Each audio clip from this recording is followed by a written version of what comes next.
For 13 years, Ellen Greenberg's parents have fought to prove she did not die by suicide, but that she was murdered. And now, new bombshell testimony could make their case. In a shocking development that came earlier this week during a hearing for a civil lawsuit in the beloved Philadelphia teacher's brutal 2011 death, the family's attorney said the state's former assistant district attorney is set to testify that her body was likely moved after she had been fatally stabbed at least 20 times. "It's an obvious murder," Ellen's mother, Sandra Greenberg, told The Independent in reaction to Tuesday's hearing in Philadelphia Common Pleas Court. "You can't make this up." On 26 January 2011, Ellen was found by her fiancé, Samuel Goldberg, dead in the kitchen of their Manayunk, Philadelphia apartment. She was slumped against the cabinets, her legs splayed out in front of her.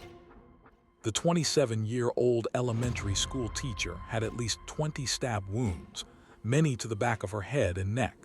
A 10-inch knife was lodged in her chest. Following an autopsy at the time, pathologist Dr. Marlon Osborne of the Philadelphia Medical Examiner's office ruled her death a homicide, citing multiple stab wounds by an unknown person. But with little evidence to go on, the case stalled, and months later, on 11 April, Dr. Osborne amended her death certificate, changing the manner of death to suicide. According to the Philadelphia Inquirer, the medical examiner was told that police were leaning towards suicide and looking at mental issues she might have had, despite her family's pushback.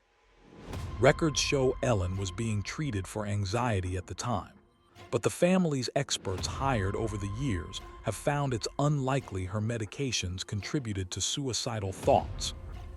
"She was brutally murdered, stabbed once, twice, 20 times," MS Greenberg said of their only child.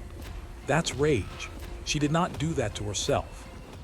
Through the years, the Harrisburg, Pennsylvania couple have fought to change the ruling from suicide back to either homicide or undetermined manner of death, by enlisting in their team of experts and conducting an investigation that disputed the suicide finding, and say it was changed at the insistence of the police. "It's been 13 years and the city has been fighting us every step of the way," MS Greenberg told The Independent.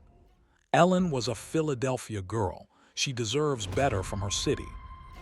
At the hearing on Tuesday, the Greenbergs' attorney, Joseph Pedraza, in an effort to push forward with a sworn deposition of former Assistant District Attorney Guy Dandria, revealed that Dandria had a previously unknown conversation with the city's then medical examiner, Dr. Samuel Giulino, and Giulino then determined that Ellen's death was a homicide.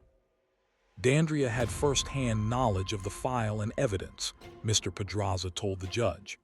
Dr. Giulino told Dandria, "This is a homicide."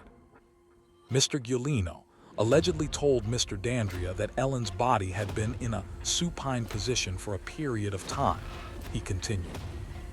"This means she was flat on her back and not slumped in a seated position against a kitchen cabinet as she was reportedly found," according to the hearing.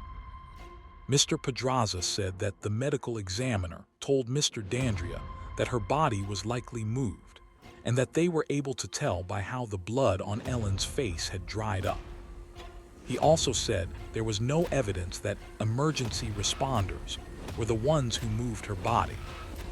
Ellen's mother, who was listening to the hearing on Zoom, told The Independent that she knew her daughter's body had likely been moved after her death, because of the way her blood had coagulated. But what she didn't know was that the medical examiner and the assistant district attorney had had a conversation about it.